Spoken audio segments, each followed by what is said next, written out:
Thank you for that introduction, and thank you for the invitation to come out here to discuss the book.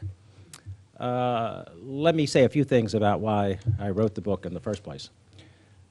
Several years ago, Bob Gates, the Secretary of Defense, made it known before he announced he was going to leave the administration that he was going to go back to the state of Washington. Bob is someone I have followed closely over the years. I testified against him in 1991 when he was nominated to be the CIA director. And as an Obama supporter, of course, I was shocked to find out he was going to be kept on as Obama's Secretary of Defense. But what he told people I found interesting, and it was the major reason for why I wanted to write this book. And what he said was, we are moving toward a smaller military that will do fewer things and be able to go fewer places, which he thought was a terrible thing. And he added, I don't want to be a part of that kind of a system that's going to retrench. Now, my feeling has always been that we need a smaller military that will do fewer things and go to fewer places. So that is the kind of book that I wanted to write. I thought that I should do it, even though others have really mined a lot of this. I'm sure a lot of you are familiar with the works of Andy Bacevich, for example, who wrote things such as The American Empire. And 10 years before that, John Newhouse, one of my favorite New Yorker writers, wrote Imperial America. And there other books have dealt with this, but I have I think an unusual background in a sense in that I spent 42 years in the government, the Army, the State Department, Defense Department, the CIA. I had security clearances for that entire length of time. And I was convinced that the kind of contrarian spirit that you need as an intelligence officer should be taken to this field of the defense budget and the military. We're always told that Social Security is the third rail of American politics, and I guess it is, but another third rail of American politics and American policy is the defense budget. And unfortunately, if you look at what you read in the so-called mainstream press, including the best of it, the New York Times, 85 to 90% of what we read in the paper and what we read in our magazines comes from official sources. We're basically getting what people in very important positions want us to read. It is very difficult for a contrarian to get into the mainstream press, and I know that from personal experience. So in some ways, the easiest thing to do is, if you have something to say, is just try to draft a manuscript and see what happens. Now, the starting point for me has to be Eisenhower. And everyone is familiar, of course, with the farewell address from 1961, the warning about the military-industrial complex. I was a student at Johns Hopkins in 1961, and the president of Johns Hopkins happened to be his brother, Milton. And Milton used to secretly go back and forth. We knew it as students because he met with students from time to time, but the press never knew it. He was very influential in the Eisenhower administration. And he knew, for example, and told us that when Eisenhower got the draft about the military-industrial complex, he added congressional, and it's there in his own hand in the draft of the speech. But when he gave the speech, he dropped congressional, and Milton asked his brother, why did you do that? And he said, well, it was enough to take on military and industry. I couldn't take on the Congress, too. Even though it was the Congress that was the great source of frustration for him 50 years ago in terms of trying to talk sense into people about the size of the military establishment, which is now totally out of control. Even though I have a few things to say about Obama's second term, because having been very disappointed by the first term, I'm somewhat optimistic that he has learned some lessons, being as smart as he is and reasonable as he is, and disappointed with the military because of what happened in Afghanistan and what he was sold in terms of the surge. I expect some different things to happen, but I'll get to that in a minute.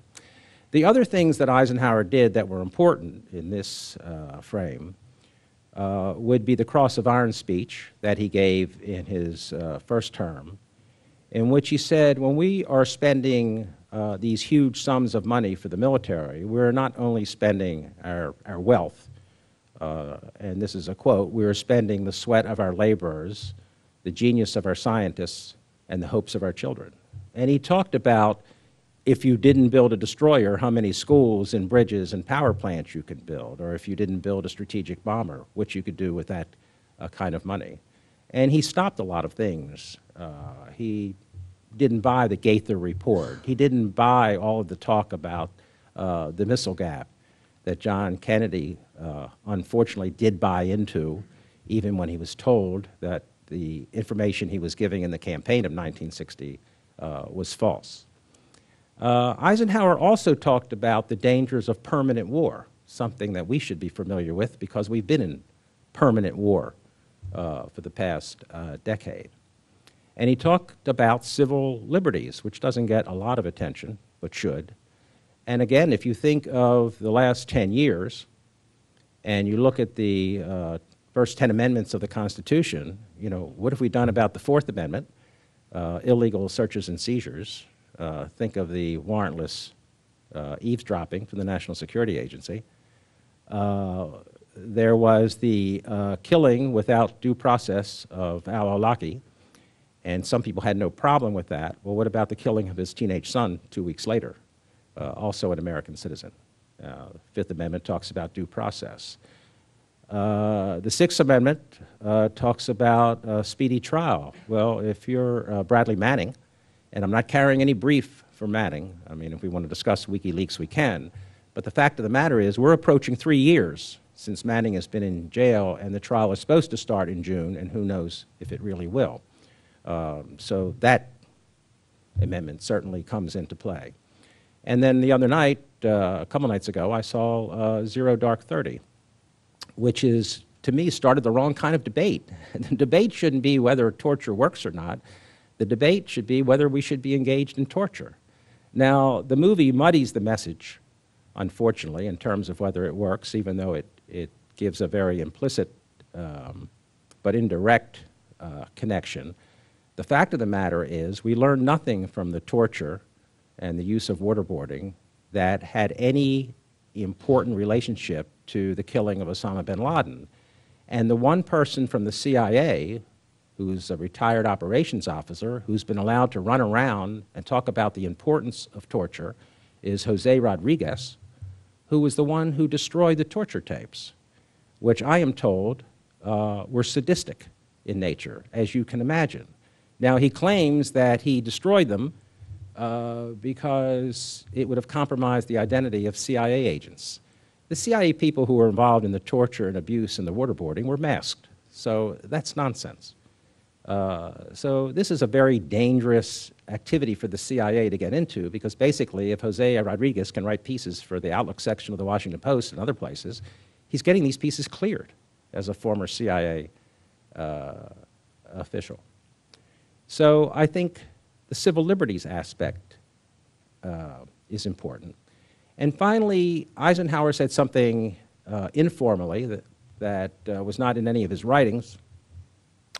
He was sitting around maybe weeks before he left the White House in December of 1960 with his close advisors, and he said, God help the United States when the people who sit in this chair that I'm sitting in the Oval Office, do not understand the military the way I do.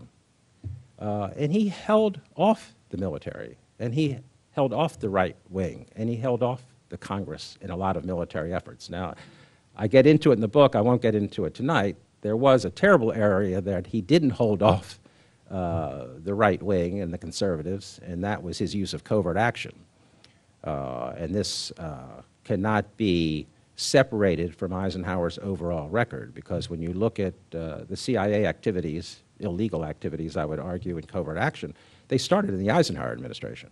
The coup in Iran in 1953, the coup in Guatemala, the Bay of Pigs plan grew up under the Eisenhower administration. He was smart enough not to do it. Kennedy was dumb enough and naive enough and inexperienced enough to try it.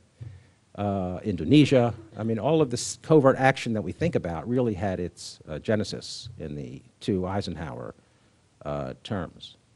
Now, the point